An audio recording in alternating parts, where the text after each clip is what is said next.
Friends, Hari Prasad is back with another lecture on soft skills.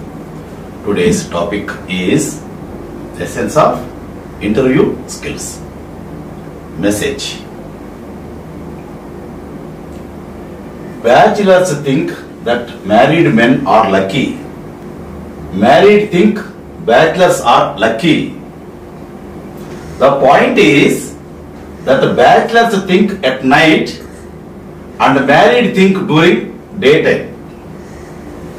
That is the only difference. Okay? Right? Coming to the topic, verbal and non-verbal skills are needed for facing interview. For facing interview, verbal skills, non-verbal skills are required. The verbal skills are with words, non-verbal skills are with body language. How you sit, how you enter, how you behave with the interviewers.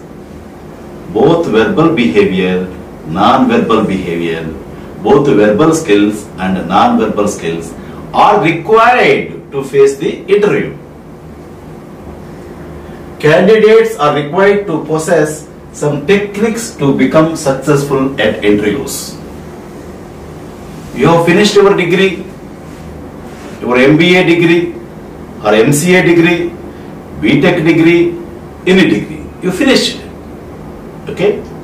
Now, after finishing the degree, the master's degree or bachelor's degree, what you want? You want a job.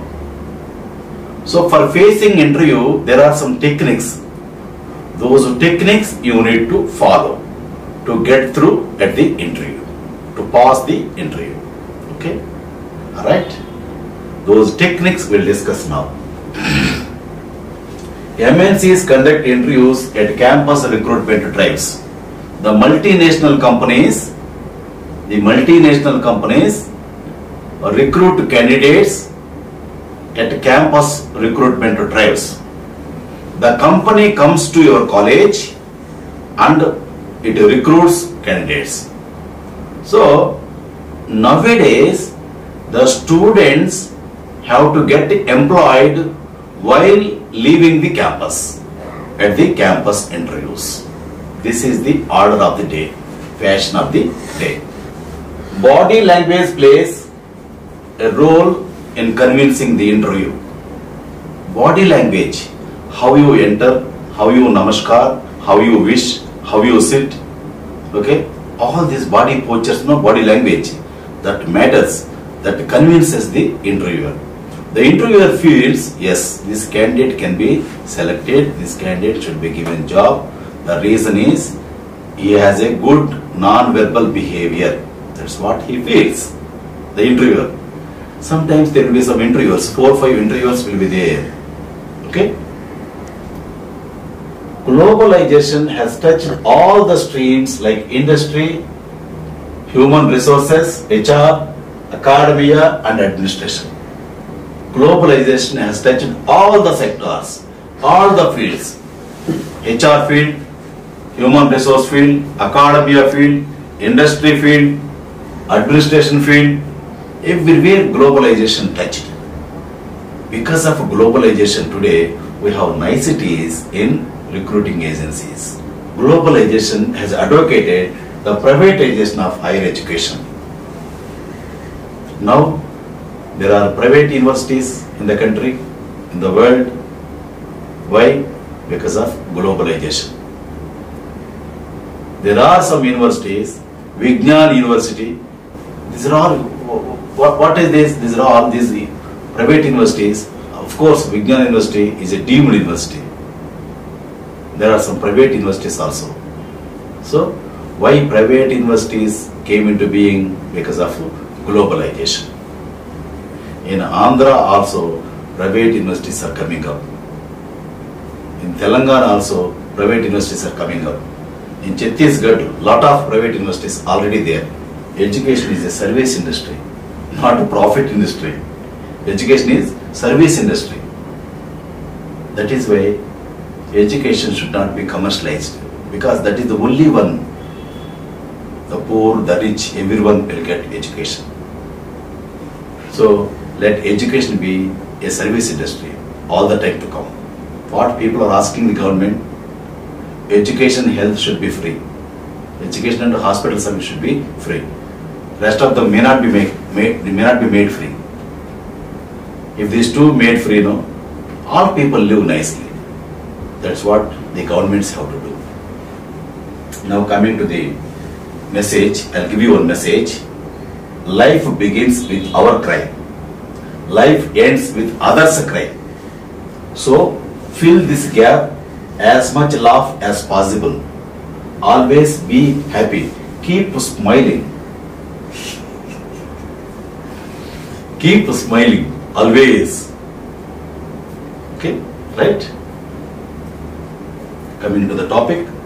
Education is a part of globalization process under the umbrella of GATS. General Agreement on Trade and Services. What is GATS? General Agreement on Trade and Services. Under GATS, education has become a part of globalization process. Through GATS, academic and its needs are designed with the wish of corporate education providers. Through GATS, what happened? Academic and its needs, the private players occupied. The private players, they came, they occupied. So, through GATS, academic and its needs are designed with the wish of corporate education providers. These corporation education providers, they should die. In education, they should not be there. They can do business anywhere, not in education. Please, all of you think about this. Corporation education providers, they should not be there. Narayana institutions, Sri Chaitanya institutions. Why these institutions? Why can't run government? In China, no private institutions, no corporate education. China is up ahead us. Why? Only government is running education there. No corporate education, no private institutions.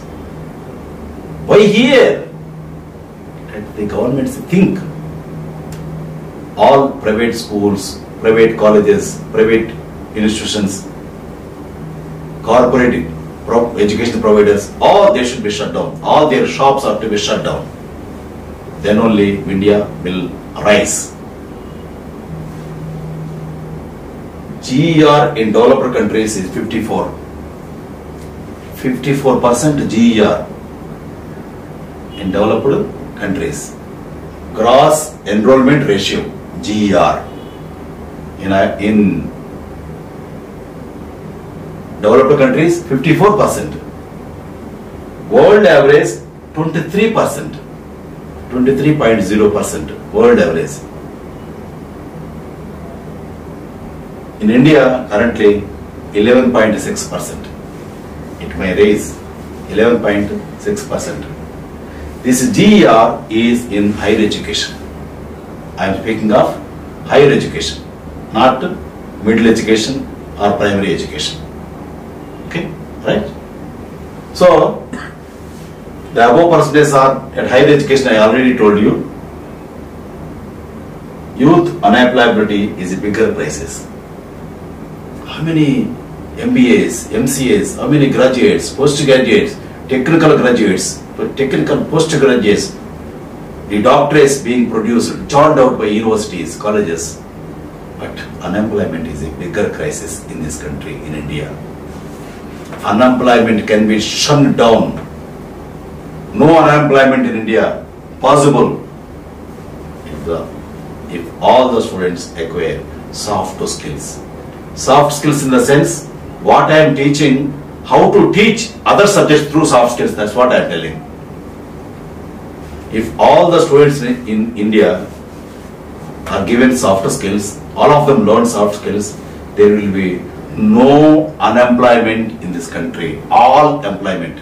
Because if not here, they go to other countries and learn there and work there. Got the point, no? Okay? Soft skills. Only root cause to all diseases, to all unemployment problems. Okay? 53% of unemployed Indian youth suffer from some degree of skill deprivation. 53%. What I guess?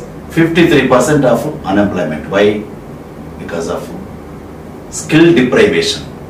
The students, 53% students, they don't have soft skills at all. Then how you expect job today?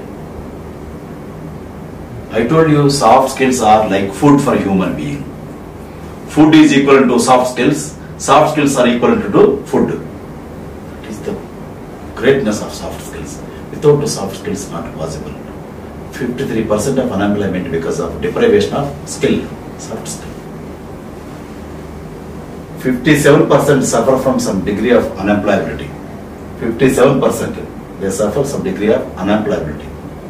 50%, 57%. Soft skills professional and language teacher should enhance the knowledge of a student for the MNC's campus recruitment drive.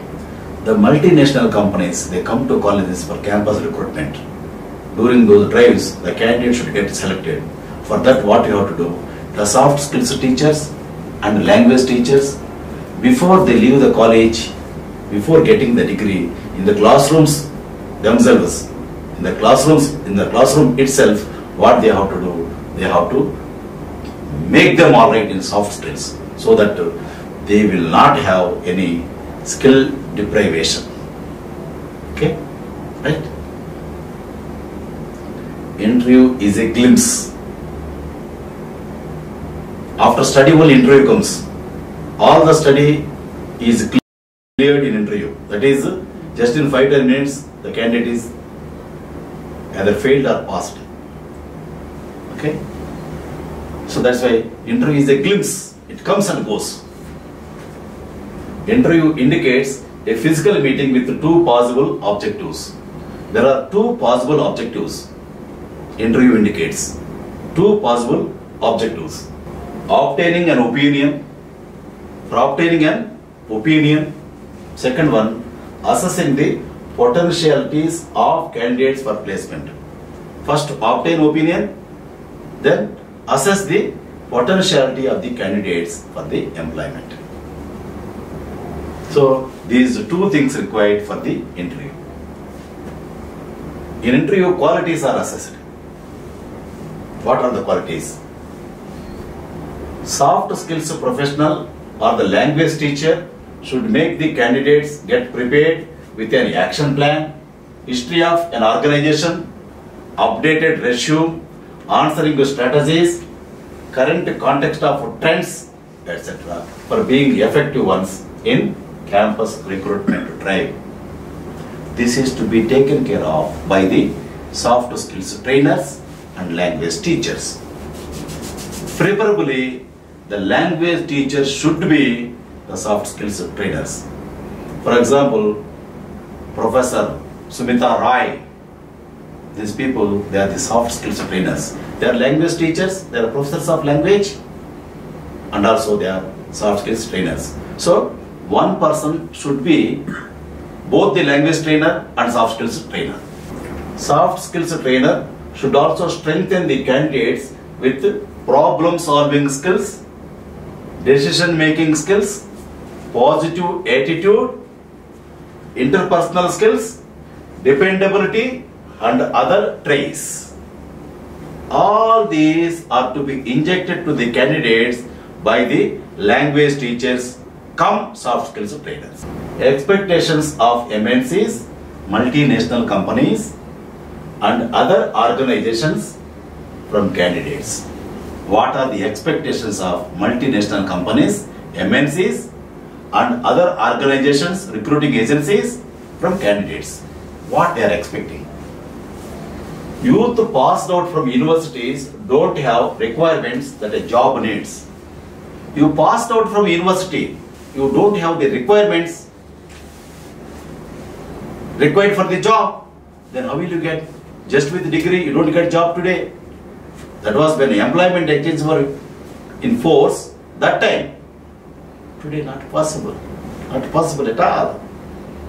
Hence I am giving you some factors. These are the factors required in candidates for getting employment. 1. Education and experience. Education and also experience. How experience comes? After education, you have to work somewhere for experience. 2. Education and experience. Here, not 2, here, what are the bullets you need to understand under education and experience? Strong education background and relevant work experience required. Before going for any strong job, strong education background and also some experience required. Experience, how it comes? If no one gives job, that means that you have to try. You have to do odd jobs. Before getting a permanent job, required job, do odd jobs in that line and get experience. Both experience, education and experience required for getting job. So, freshers will be given weightage to the credentials, good grades, awards and even the institution where they studied. Please have a point here, bear in mind. Freshers, what they have to do? Freshers, they will be given weightage for their credentials, certificates, then good grades, marks in the certificates, then awards they got during college and even the institution where they studied. You studied some Tokka institution, some institution, there is no name. That institution is not recognized while recognizing you for a job. Number 2.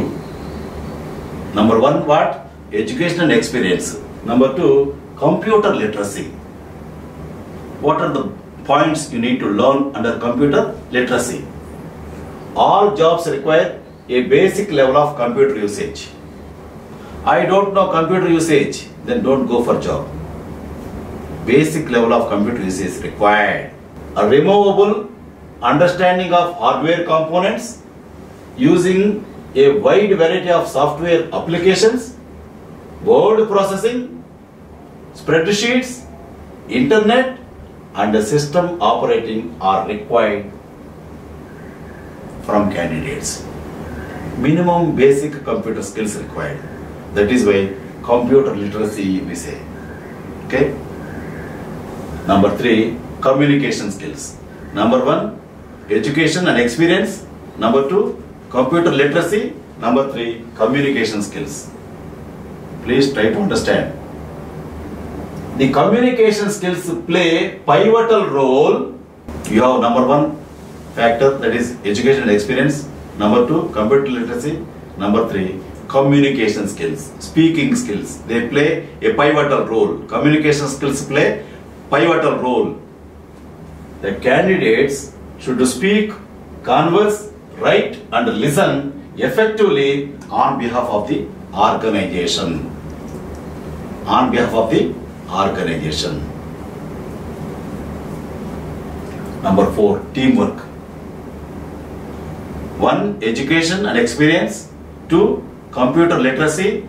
3, communication skills. Number 4, teamwork. Working and interacting with others will be scanned.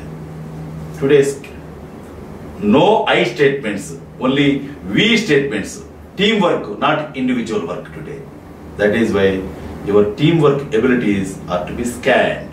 Number 5, leadership. Whether you have leadership or not, that is also a try. Companies prefer candidates with a leadership potential like helping, encouraging, coaching and inspiring co-workers. This is required. Number 6, initiative. candidate should be self-starter and take initiative to get the work done. Okay? So when I am here, my editor, when I am teaching, I am before the camera, my editor, what he has to do? He has to do his own job. He should be a self-starter. Whether I tell him or not, no. Whether I tell or not, he should be doing his own routine work. After episode 17, he has to do episode 18, 19. He has to go on doing. Got it? So, persons should be like self-starters. Be a self-starter. Number 7, flexibility. Willingness to adjust to the company's culture. Any company will have some culture. College will have culture. Organization will have culture. So, you must be willing to be in the culture of the company. Number 8, work ethics. All companies recruit candidates with the personal values like honesty, integrity, punctuality, reliability, good code of conduct, commitment and dedication towards the company. Yes, these traits, these qualities are required in the candidate. Candidates with these qualities only can work in the company. That means you need to have work ethics of that company where you are working. Young aspirants should identify their core strengths and focus towards them. Young aspirants, what you have to do? Core strengths, what are there? You have to strengthen them, base on them, focus on them and do the job. Be passionate with your desirable field and stick to that passion. The personality, language and communication of a candidate will differ with the requirement of sectors like industry, finance, government, technology, human resource, sales, automotive, hospitality, trade. Okay. Interview is an oral observation which evaluates and places the suitability of a candidate for a particular position. Why interview? Interview is oral observation. How you look like, your body language, your communication skills, your flexibility, your work ethics, all the points, traits we have discussed now. To observe them only. That's all. Once observed, the candidate is placed in a job position, in particular position. So now, before closing, I will give you 3 rules for success. 1, trust your brain. 2, trust yourself. 3, trust Hari Prasad. You become winners in life. Thank you. Carpe diem.